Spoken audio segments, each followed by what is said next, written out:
Olá, pessoal. Aqui é Pascal Lotas, dos Estudos Literários, e hoje estou conversando com o Dr. Manuel Jara Ramos, professor associado do Departamento de Antropologia do Instituto Universitário de Lisboa, onde ele tem trabalhado há décadas em questões de colonialismo europeu e poder nas relações internacionais. Manuel, seja bem-vindo. Manuel, welcome.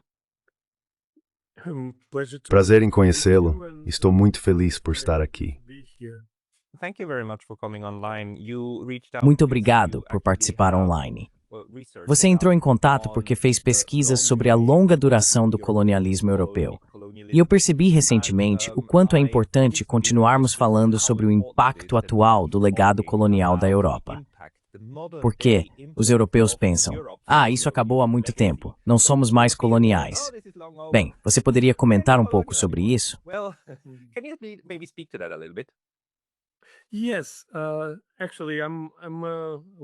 Sim, na verdade sou uma antropóloga meio estranha, porque parte da minha pesquisa é em estudos medievais. Não se encontram muitos antropólogos trabalhando com estudos medievais. Mas concentrei parte da minha carreira no estudo de uma lenda muito estranha e muito poderosa, a lenda do Preste João das Índias, que preparou o terreno para as buscas e as chamadas descobertas dos séculos XV e XVI. É uma lenda cruzadista que foi desenvolvida na corte de Frederico de Hohenstaufen, na Alemanha, e constitui uma estrutura ideológica muito poderosa. Não sou necessariamente hegeliana, e sei que também é preciso considerar as causas materiais, mas as ideias são muito poderosas.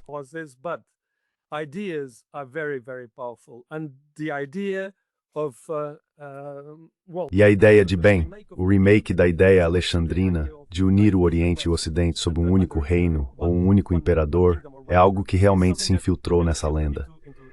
Essa poderosa ideia de que o Rei dos Reis também era um sacerdote cristão que se aliaria ao Ocidente para conquistar Jerusalém, realmente impulsionou o projeto das grandes navegações e, como eu disse, preparou o terreno para a expansão europeia. Ela preparou o terreno para 500 anos de desenvolvimento de uma máquina hegemônica muito poderosa, que, como sabemos, se desenvolveu plenamente no século XIX e em parte do século XX, quando começou a se desmantelar.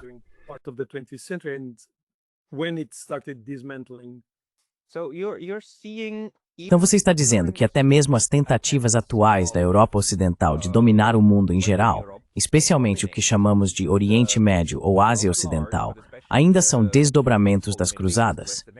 É isso.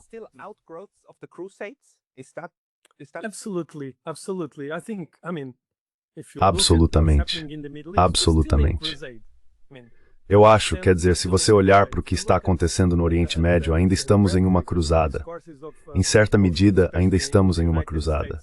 Se você observar a retórica, os discursos, especialmente nos Estados Unidos, do que se chama sionismo cristão, é incrível. Quero dizer, é impressionante que no século XXI ainda estejamos tão dominados por esse discurso cristão, cruzadista, milenarista e apocalíptico, que continua muito vivo hoje.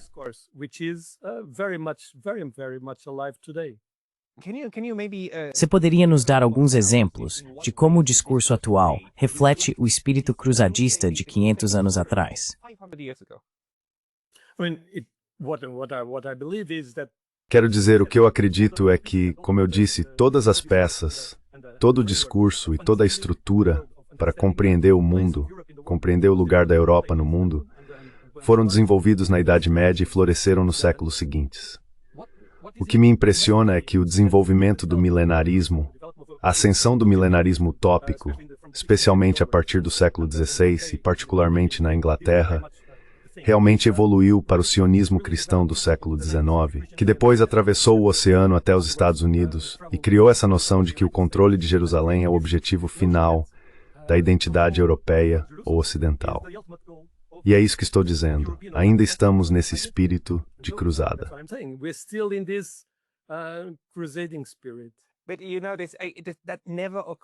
Sabe, isso nunca me ocorreu, porque o discurso sobre o sionismo é tão fortemente focado no judaísmo.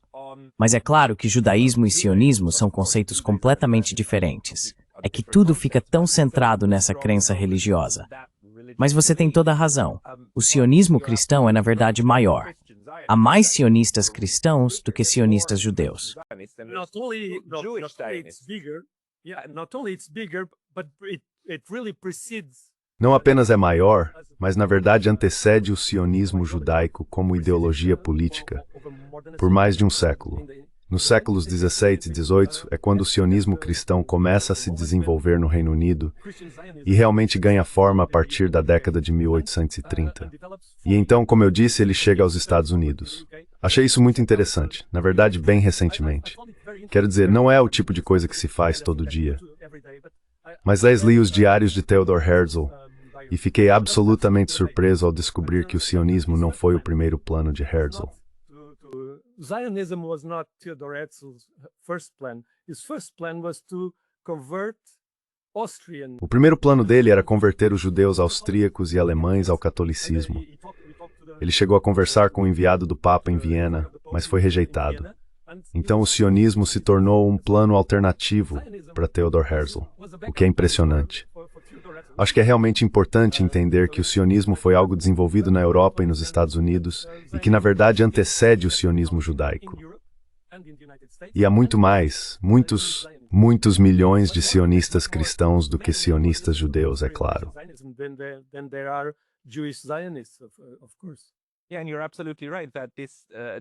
Sim, e você está absolutamente certo ao dizer que o motivo pelo qual esses, especialmente os cristãos evangélicos nos Estados Unidos, se descrevem como sionistas, não é porque querem um lar para os judeus, é porque querem provocar a vinda de Cristo.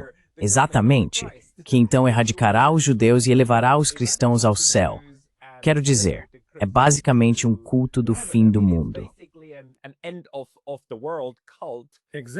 Exatamente. Quer dizer, é a batalha do Armagedon. É isso que eles estão buscando. A batalha do Armagedon.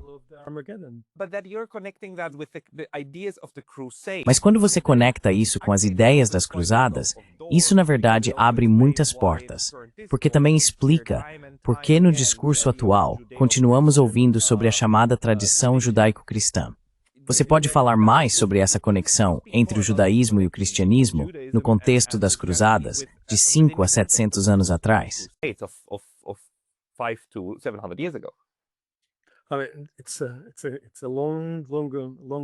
Quer dizer, é uma história longa, muito longa. Mas claro, é muito interessante que essa carta, a carta do professor John, ou a chamada carta do professor John, seja na verdade uma falsificação. Você poderia chamá-la de uma bandeira falsa.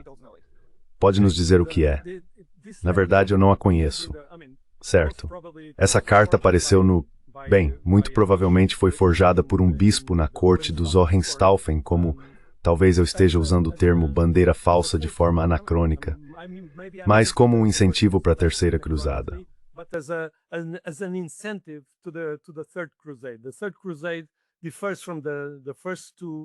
A Terceira Cruzada difere das duas primeiras porque foi uma cruzada muito bem, quero dizer, foi uma cruzada muito oficial. Havia Frederico Barbarossa, havia Ricardo Coração de Leão e havia o Delfim da França. Todos foram para a Terra Santa e todos morreram lá, ou no caminho. Então essa carta é supostamente escrita por esse rei dos reis, um rei dos reis indiano, dirigindo-se ao Ocidente e propondo uma aliança militar para derrotar os otomanos, ou melhor, os turcos seljúcidas que haviam tomado o controle da Terra Santa. E essa carta... O ano é 1400. Não, é o século XII, meados do século XII. Desculpe, estamos falando da década de 1140. 1140, Cincy, Cinca, Proverbial falsa João G. E o meu sucesso incrível. Quero dizer, essa carta foi traduzida para a maioria das línguas europeias. Você a encontra em hebraico, em russo, em outras línguas eslavas, em grego, em latim, em escocês antigo, em germânico, em holandês, em inglês, em francês, em espanhol e mais tarde em português. Era uma carta que circulava por toda a Europa e, como eu disse, era imensamente poderosa. Ela dizia, podemos conquistar Jerusalém porque temos um aliado do outro lado do mundo. E uma vez conquistada Jerusalém, a profecia alexandrina, de certo modo, é incorporada e formada em uma profecia cristã.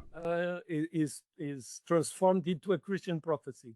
That is, then it will mean the coming of. Ou seja, isso significará a vinda do Senhor nos últimos dias. Então, como eu disse, é uma carta imensamente poderosa, e ela propõe uma era dourada assim que Jerusalém for conquistada. Você sabe, isso é um fato. E é o começo essa carta por causa do que aconteceu na Terceira Cruzada.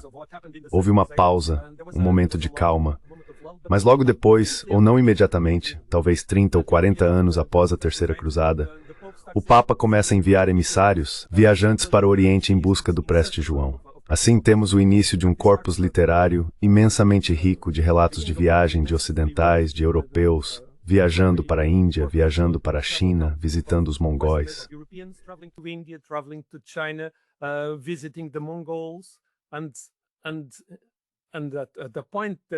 E nesse ponto, Marco Polo também fala sobre o Preste João. E ele diz, bem, o Preste João afinal acho que é súdito de Gengis Khan ou de Kublai Khan, e é cristão, mas é herege. Então, acredito que existam na verdade cristãos melhores, no leste da África, e ele provavelmente estava falando sobre os etíopes. Assim, a partir do século XIV, o Preste João da Índia se torna o Preste João da Etiópia, porque a Etiópia era considerada a terceira Índia. Acreditava-se que o chifre da África, na visão europeia, fazia fronteira com a Índia. E assim o Preste João se torna etíope. Daí a obsessão dos portugueses em viajar por toda a África e em seu interior em busca do Preste João.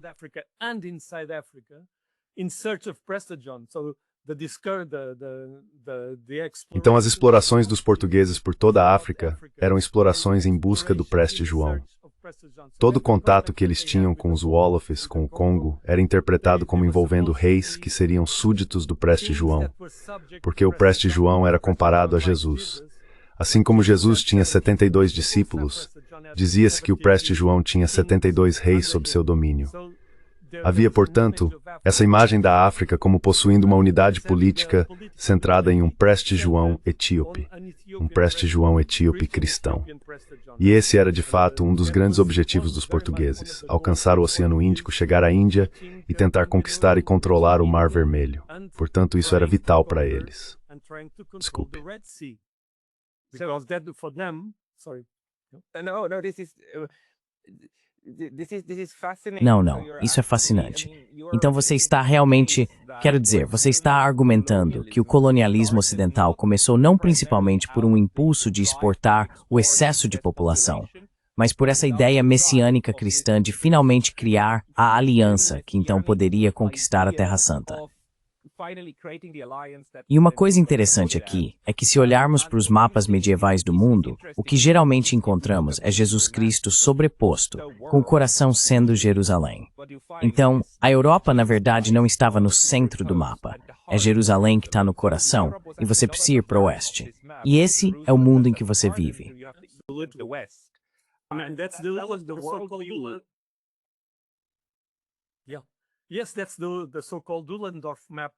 Sim, esse é o chamado mapa de Uhlendorf, que desapareceu. É um mapa impressionante que mostra, na verdade, o rosto de Cristo no extremo oriente. No topo do mapa está o leste, não o norte. Suas mãos, uma voltada para o norte e a outra para o sul, e seus pés estão voltados para o oeste. E isso mostra que, ao observar esse tipo de mapa, entende-se realmente que a posição da Europa era de total subalternidade em relação ao Oriente. Era o fim de um processo de degradação da humanidade.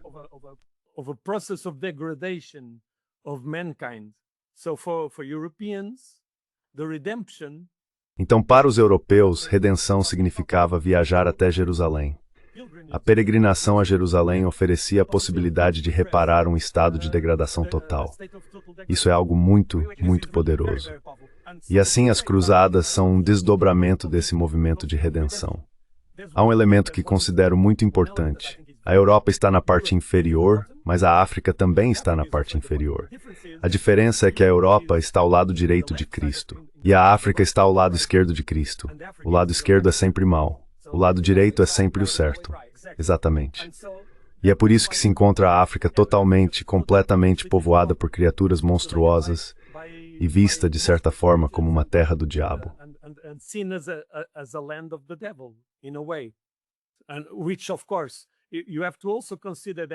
E é claro, também é preciso considerar que essa imagem do mundo, uma imagem tripartida do mundo na Idade Média, é uma interpretação dos descendentes de Noé. Ou seja, os 3 filhos de Noé povoaram as 3 regiões do mundo. Os filhos de Cam são os africanos, que são atormentados, amaldiçoados por Deus. Essa é, portanto, a concepção. Quando falamos disso, estamos falando de uma visão judaico-cristã do mundo, em que existem os semitas, os jafetitas, ou europeus, e os camitas. E o que é interessante nessa conceitualização em evolução é que, da New Civilization, surge um sacerdote etíope, João.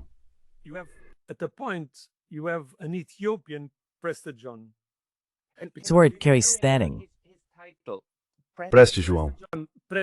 Preste João. Preste João. Pequerostei, metalsum presbítero, e também um sacerdote. Certo, certo. E a questão é que originalmente era o mais baixo do leste. Ou tipo, acreditava-se que a Etiópia ficava no leste. Então da cabeça, certo? Então de cima vem uma oferta de aliança para ascender ao coração.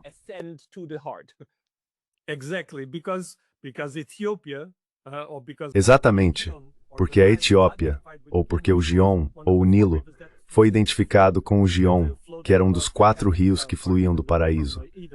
Assim, aquela parte da África, o chifre da África, era concebida como totalmente diferente do restante do continente, em parte porque era considerada mais recente que as outras regiões. Ficava próxima da Índia e era o local da nascente do rio Nilo. E Preste João, o rei etíope, controlava as águas do rio Nilo.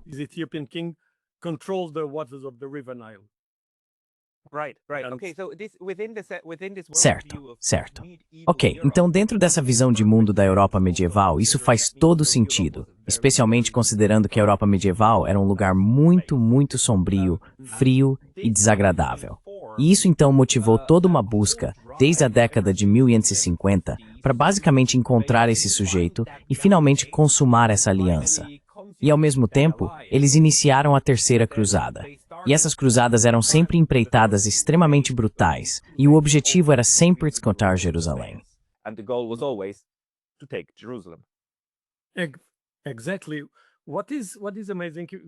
Exatamente. O que é impressionante é que havia um almirante português, temos Vasco da Gama indo para a Índia, e depois há esse almirante muito, como posso dizer, muito cruzadista, Afonso de Albuquerque, que também se tornou vice-rei da Índia portuguesa. Ele estava do lado dos milenaristas na corte portuguesa. Ou seja, a corte de Dom Tom Manuel equilibrava-se, por assim dizer, entre os globalistas e os realistas daquela época. Vasco da Gama era um realista. Quando chegou à Índia, ele entendeu, não podemos controlar este vasto mundo. Podemos controlar pontos, portos e controlar o mar. E basicamente vamos cobrar impostos e mais impostos e controlar o comércio do Oceano Índico.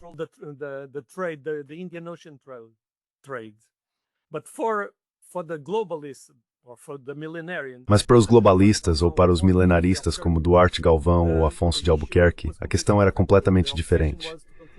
A obsessão era controlar Bab el-Mandeb, controlar o Mar Vermelho e chegar à Etiópia. E ele é muito claro em seus escritos. Afonso de Albuquerque é absolutamente claro. Ele era um megalomaníaco, mas também, como eu disse, um almirante da frota portuguesa e tornou-se vice-rei da Índia. Portanto, não era um qualquer. Seu projeto era secar o Nilo, isto é, desviar as águas do Nilo para o Mar Vermelho, a fim de desmantelar os mamelucos no Egito.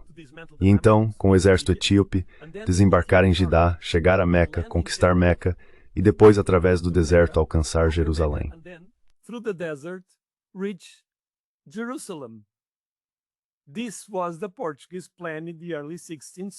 Esse era o plano português no início do século XVI.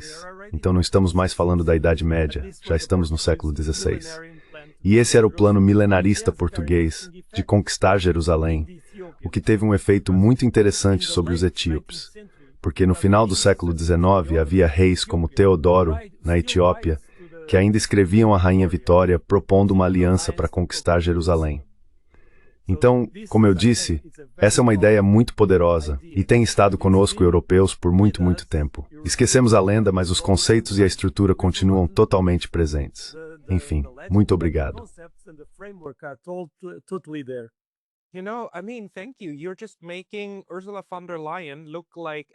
Você só está fazendo a Ursula von der Leyen parecer uma santa racional. Quer dizer, não. É simplesmente de deixar a mente perplexa o quão insana sempre foi a ânsia europeia de conquistar e dominar o mundo. E se nessa leitura de longa duração, Courtney, estamos apenas na quarta cruzada, certo? Em um longo percurso. We're just in the fourth crusade, right? In a long stretch. Or in the seventh crusade, because there were five. Ou na sétima cruzada, porque houve 5 cruzadas. Provavelmente estou na sétima, na 8ª cruzada. Quero dizer, é uma forma, eu acho, de entender a obsessão britânica no início do século XX com a Palestina. É preciso realmente voltar ao século XVIII, as discussões no Reino Unido sobre os judeus, os direitos dos judeus no século XVIII e a conceituação, que é algo que tendemos a esquecer hoje em dia. Mas no século XIX e até, eu diria, a década de 1930, as classes altas no Reino Unido eram israelitas. Elas tinham essa concepção de que os verdadeiros israelitas eram os britânicos, os anglo-saxões, que o rei era da linhagem de Davi. From the line of David. Certo. And so the so-called Anglo. E a chamada Associação Anglo-Israelita era imensamente poderosa, especialmente entre as classes altas e o exército, do final da década de 1850 até a de 1930 no Reino Unido, o que é realmente impressionante. Claro, se você ler o livro de Mark Bloch sobre os ingleses e os franceses, voltando à Idade Média, verá que os reis ingleses e franceses eram vistos como ungidos e dotados de poderes taumatúrgicos, porque eram reis como Davi. Começa-se a perceber o que realmente é o conceito de poder, de realeza e de sacralidade no poder europeu. Está totalmente ligado a esse arcabouço ideológico que é muito, muito antigo. Ideological framework, which is very, very ancient. And can be this connection between E poderia haver essa conexão entre, sabe, a crença medieval na necessidade de conquistar Jerusalém e a profecia divina de conquistar Jerusalém, e então essa trajetória de 300 anos que culmina no que mais tarde se tornou o sionismo, e novamente esse sionismo remonta pelo menos ao século XIX. Mas será que podemos provar a passagem do bastão dos cruzados para os sionistas? É algo que conseguimos demonstrar? the Crusaders to the Zionists? Is that one? Can we show that? I think, of course, you have to... Acho que, quer dizer, é claro, você também precisa entender a situação imensamente complexa da Inglaterra, do Reino Unido, durante as guerras religiosas, os anglicanos, os católicos, os protestantes, as várias cisões protestantes. Sim, as várias cisões cristãs. E é nesse debate muito complexo que o milenarismo surge. Os milenaristas do século XVIII no Reino Unido realmente emergem dessa mistura, dessa sopa de debates. E o milenarismo foi, como eu disse, pioco do qual de o sionismo.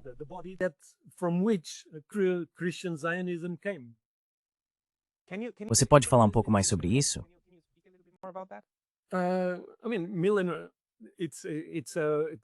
Quer dizer, é uma ideia, claro, de trazer o milênio, de criar uma sociedade perfeita, uma república racional. Então, de certo modo, o milenarismo no Reino Unido está intimamente ligado ao iluminismo. Não é muito diferente, na verdade. Veja pessoas como Francis Bacon, que escreveu A Nova Atlântida. É uma visão iluminista, racionalista, mas também uma visão milenarista, criando uma utopia que, de alguma forma, concretiza essas ideias religiosas. Entende? Assim, de certa forma, a Revolução Francesa, Rousseau, eles apenas acrescentaram uma camada secular a uma ideia milenarista e apocalíptica, que é claro ao cristianismo.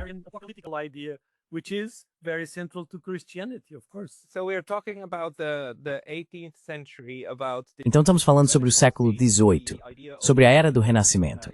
A ideia de iluminação, como você disse, de racionalidade, de ciência, das faculdades da mente assumindo o controle e tirando a Europa das trevas das crenças irracionais para a era científica moderna. E você está dizendo que até isso foi fortemente inspirado por toda a ideia de alcançar uma utopia cristã.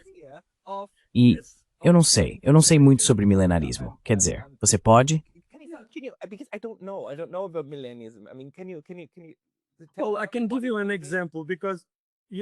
Bem, posso dar um exemplo, porque sabe, o terremoto de Lisboa e o tsunami, que se tornaram muito conhecidos, foram popularizados por Voltaire.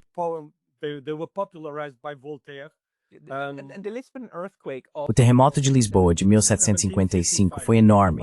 Ele arrasou Lisboa e provocou um grande debate sobre teodiceia em toda a Europa. Como Deus poderia destruir uma cidade cristã, especialmente suas belas igrejas? Todas as igrejas desapareceram. Deus é realmente por quê? Exactly.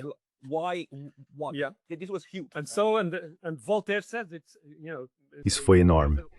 E então Voltaire diz que é contra isso e propõe uma explicação racional e natural. O interessante é que aqui em Lisboa dizemos que tivemos 2 terremotos. Tivemos o terremoto natural e depois tivemos o terremoto humano. E sim, o segundo terremoto foi o Marquês de Pombal, que era o primeiro-ministro do rei na época. Como Lisboa foi parcialmente arrasada, ele arrasou o que não havia sido arrasado para criar uma Lisboa utópica e milenarista. Uma Lisboa racional e ordenada. Antes do terremoto e antes de se tornar primeiro-ministro, ele havia sido embaixador de Portugal na Grã-Bretanha e foi imensamente influenciado pelos milenaristas britânicos. Assim ele colocou o milenarismo britânico em prática em Lisboa, arrasando o que já estava arrasado para criar uma cidade perfeita e racional. Quero dizer, esse é um resultado muito interessante. Uma materialização dessas ideias. a materialization of these ideas. So I think it's a good example. Quer dizer, eles não romperam o vínculo, é isso que você está dizendo. Certo. O racionalismo e essas ideias de racionalidade e ciência dos séculos XVIII e XIX nunca realmente romperam o vínculo com aquelas ideias anteriores de criar o paraíso na Terra. E no centro disso estava, de fato, ir a Jerusalém.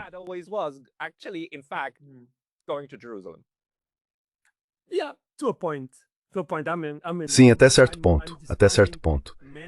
Quero dizer, estou deixando de lado muitas coisas que aconteceram nos debates europeus, mas acho que essa é uma linha que pelo menos ajuda a explicar a obsessão de hoje. Porque para mim, sabe, os portugueses, nós somos o rabo da Europa. Somos o povo mais ocidental, esquecido da Europa, por assim dizer. Uma alma de derrota? Sim, somos. Somos o rabo, ou o que for. Mas sabe, Portugal foi neutro durante a Segunda Guerra Mundial. And Portugal was neutral during the Second World War, and the war didn't come to Portugal. E a guerra não chegou a Portugal, exceto na forma de espiões e relações ambíguas com a Alemanha, a Espanha e o Reino Unido. Mas para mim, como português, quando leio o que está acontecendo na Alemanha hoje, acho absolutamente impressionante.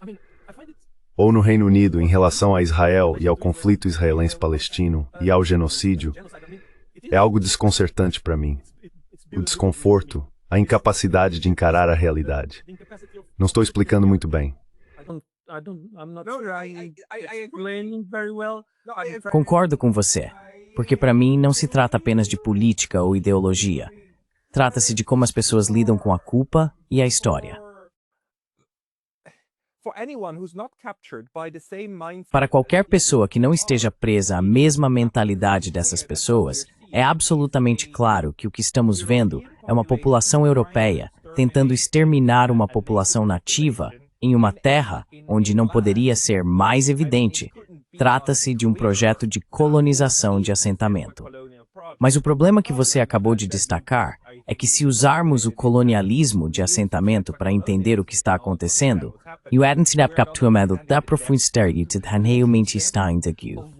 temos na sétima cruz e que se é um projeto de anos.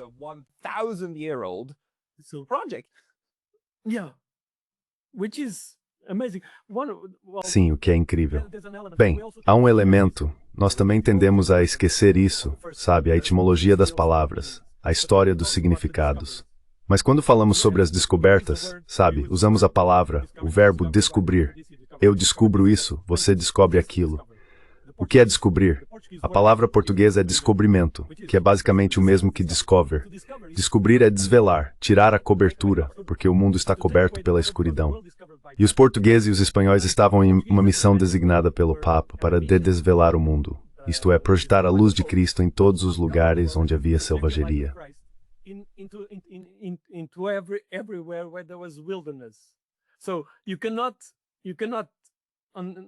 Então não se pode separar o colonialismo, a opressão material e factual de outros povos desse quadro inicial.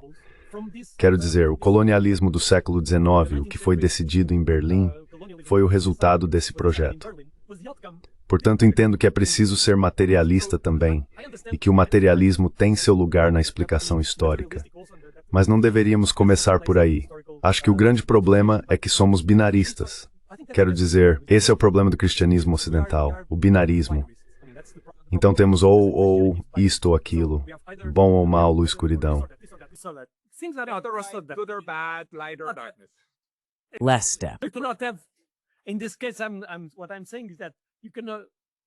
Nesse caso, o que estou dizendo é que você pode ter uma águia e pode ter um Marx. E talvez eles não sejam tão diferentes assim.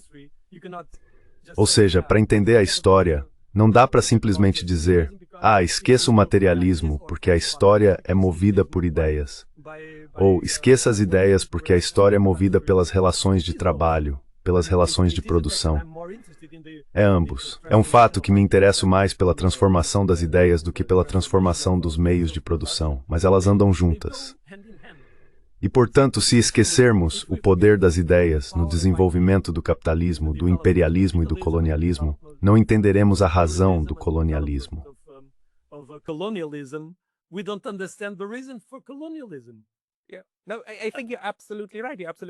Sim, não. Acho que você está absolutamente certo.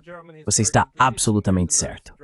E sabe, existe uma tradição especialmente na tradição histórica alemã, uma tradição muito forte chamada Ideengeschichte, a história das ideias, que reconhece a importância de compreender as motivações e os impulsos subjacentes que podem ser separados ou que não são iguais às razões materiais apresentadas para o que está acontecendo.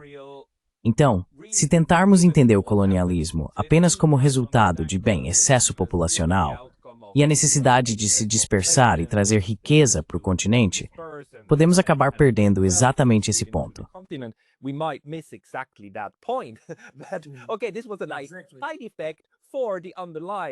Certo, esse foi um efeito colateral interessante da motivação subjacente de, vamos viver de acordo com essas ideias e mitos muito antigos, e assim por diante. E não é que seja uma coisa ou outra, são as duas. Exatamente.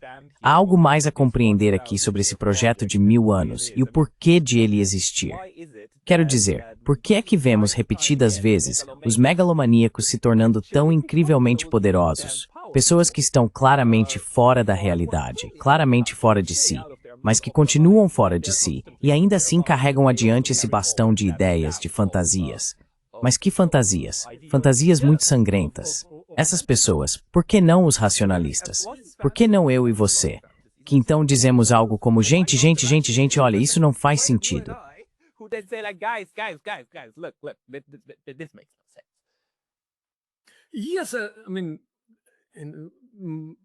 Sim, quero dizer, acho que como mencionei, publiquei esse artigo no Mediapart e as reações foram mistas. Algumas pessoas dizem sim, muito interessante, mas recebi várias respostas do tipo, sim, mas sabe, os outros também são muito ruins. Nós não somos tão ruins assim.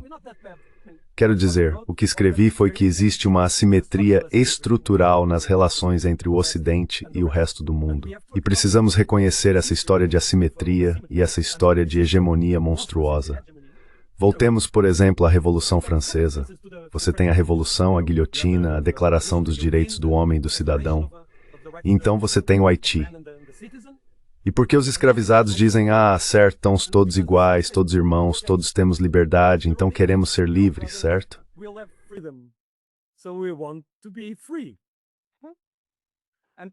Não é muito certa. A primeira revolta de escravizar bem decidir que não mente com os franceses. Sim, mas Napoleão, um de seus primeiros atos foi enviar o exército para reprimir a rebelião, porque você pode ser livre e igual, mas apenas se for ocidental. Então é um problema muito interessante e precoce da democracia, dos valores europeus e dos valores dos direitos humanos. Todos eles são muito bons, desde que sejam apenas para nós.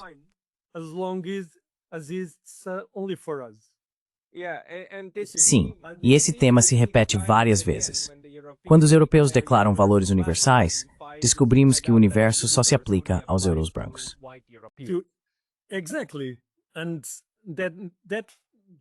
Exatamente. E é por isso que publiquei este texto, porque precisamos nos olhar no espelho da história, seja das gerações anteriores, da história recente ou da não tão recente. Precisamos estar conscientes do que somos e do que fomos, para entender como as pessoas fora da Europa nos veem. Elas não nos veem como pessoas muito generosas, simpáticas ou agradáveis. E esse é o problema.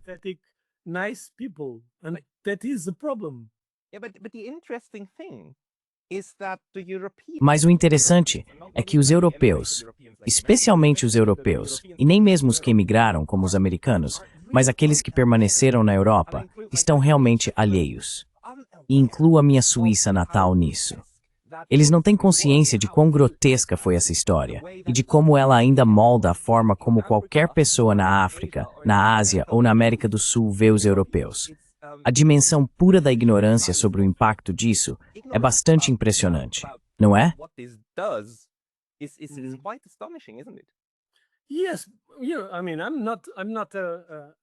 Sim, quero dizer, não sou um praticante do wokeismo de forma alguma. Essa não é a minha linha, entende? Precisamos evoluir. Quero dizer, esse tipo de correção política não me interessa. O que me interessa é compreender, discutir e debater o que é a identidade europeia no mundo de hoje. E a identidade europeia atual não pode se desvincular das identidades europeia e ocidental do passado, porque foram elas que moldaram a relação dos europeus de hoje com o mundo. E o que vejo em todos os lugares quando viajo, porque viajo bastante pela África, é uma desconexão total. Uma desconexão total entre europeus ou ocidentais e africanos. Porque nós, ainda acreditamos que somos missionários, que estamos pregando o desenvolvimento, pregando a bondade em todo o mundo. E não percebemos, ou muitas pessoas não percebem, que essa postura não é credível aos olhos dos africanos.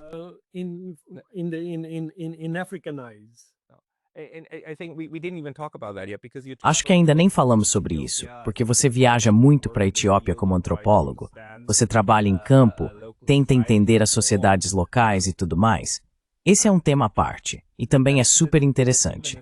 Mas sabe, uma das coisas das quais precisamos estar cientes é que os europeus ainda estão fazendo exatamente o que você está dizendo, certo? Mesmo que não estejam mais indo lá com o livro sagrado, ainda vão com o novo livro, como nós.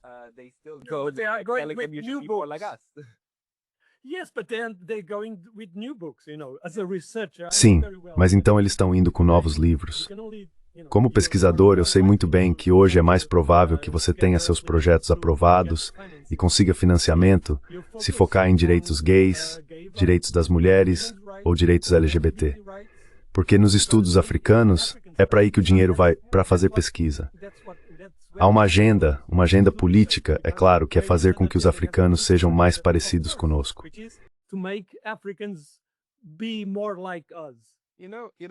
Sabe do que isso me lembra? Me lembra do que meu amigo ugandense me disse há 10 anos. Ele olhou para mim e disse isso de um jeito muito particular de formular as coisas. Ele disse, vocês primeiro vêm à África e dizem para amarmos o livro e matarmos os gays. E agora dizem para amarmos os gays e queimarmos o livro. Podem por força decidir? É.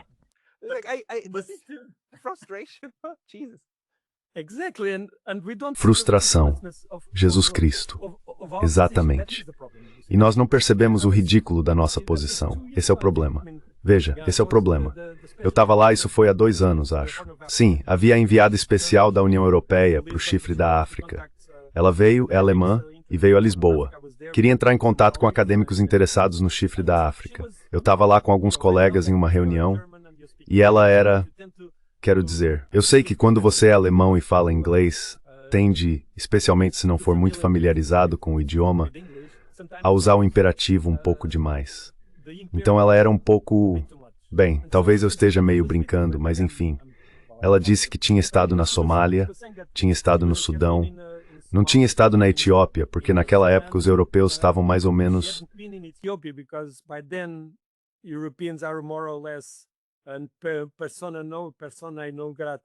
E pessoalmente não, pessoalmente eu sei que na Etiópia.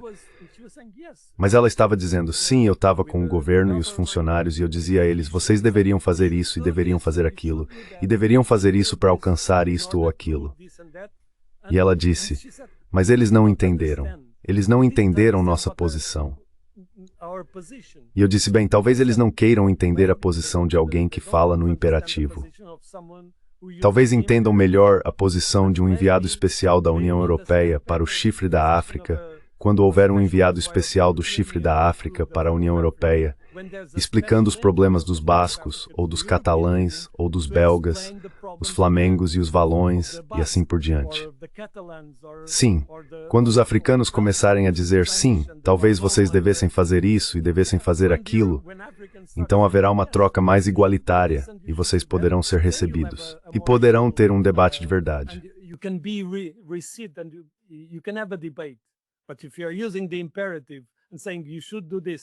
Mas se você usa o imperativo e diz, você deve fazer isso e deve fazer aquilo, eles apenas dão de ombros, é claro.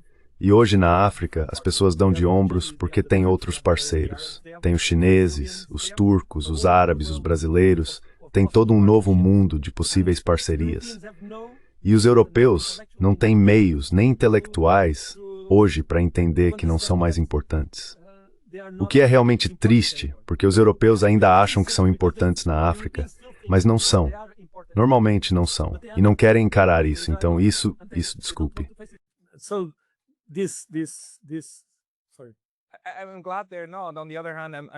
Fico feliz que não estejam. Por outro lado, estou realmente bastante triste pela Europa. E acho que um dos favores que, por exemplo, a África poderia nos fazer seria tentar enviar um enviado especial de todo o continente africano para conversar conosco e nos dar sua análise sobre o que os europeus deveriam fazer para nos ajudar a finalmente lidar conosco mesmos. Porque parece que somos internamente totalmente incapazes de fazer isso, mesmo tendo esses discursos, certo? Não things. Não. Exatamente. Mal se expressa.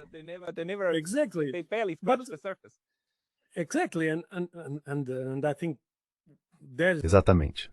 E eu acho que a África hoje é um continente jovem, ou seja, é o continente mais jovem do mundo. A população é muito jovem. A população e os países têm um potencial de desenvolvimento quase sem paralelo no mundo atual. Então pode-se dizer que a África é o continente do futuro, o continente do século XXI. O desenvolvimento é trágico. Quero dizer, conheço a Etiópia há 25 anos e vi as devastações causadas pelo desenvolvimento. Eu sei, mas ele está aí. E não vai ser interrompido só porque sentimos nostalgia das belas aldeias africanas e das pessoas simpáticas a cavalo, em mulas ou o que for.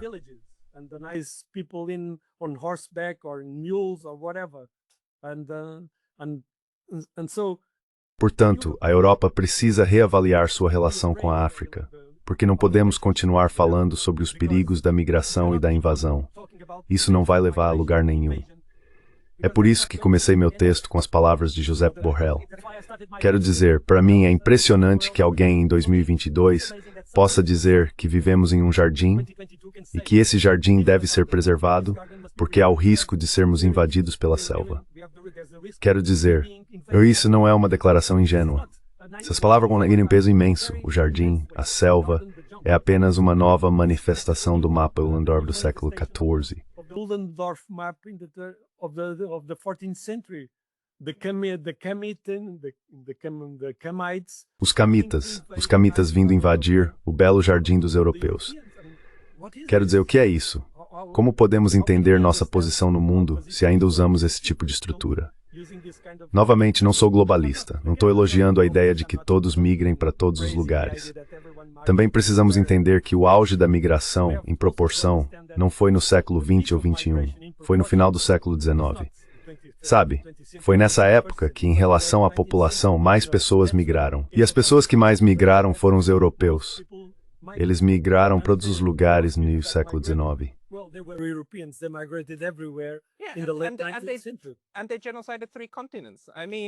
E eles cometeram genocídio em 3 continentes.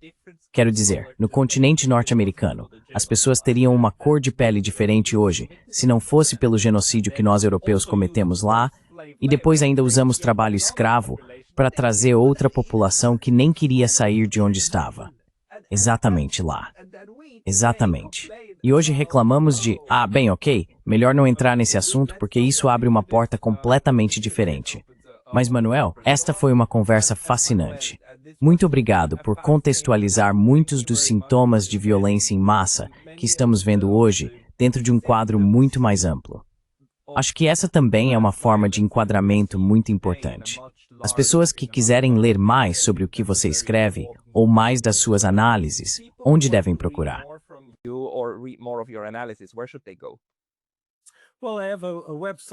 Bem, eu tenho um site. Não é um site muito bom, mas talvez você possa colocá-lo em algum lugar nos comentários.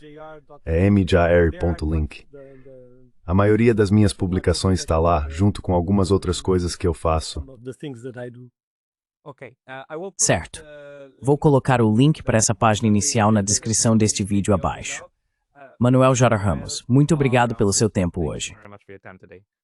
Foi um prazer. Muito obrigado por me convidar. Tchau. Bye-bye.